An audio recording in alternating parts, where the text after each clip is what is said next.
Well, our Pasko de Oro celebrations in the past, no, usually ang atong mga activities, o even karon gani ang atong mga activities, mao na gid gihapon.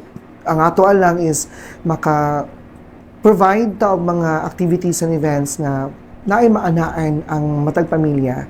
We want it to be nga kanang family-oriented gyud ang atong mga activities and kanang makasuroy gyud no ang matag pamilya, matag higala, and karon gamay ra gani ang atong mga activities and we want it to be simple.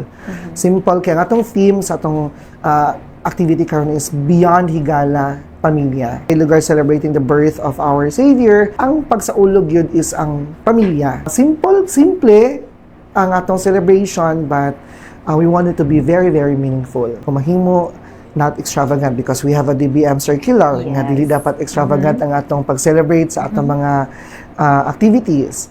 And make it simple and make it kanang traditional, mabalik ang traditional way ba of celebrating Christmas nga diagid sa atong mga kanang heritage sites, na ang mga decoration uban ang mga pamilya kay gusto gid niya mas lig-on ang pundasyon ug ang relasyon sa matag family. No, nadunggan man natong announcement ni Mayor last Monday no sa flag raising ceremony nga medyo naay gamay nga concerns sa security, and this is a citywide concern, no? Di lang kaya siya exclusive nga dito sa atong City Hall, but a citywide concern. So, gipaninguha ni Mayor Lando Clarix Uy nga maplastar gid siya. Mapadayon ang atong launching, pat ato lang i-move nga ma-heighten lang gid or ma-intensify ang police force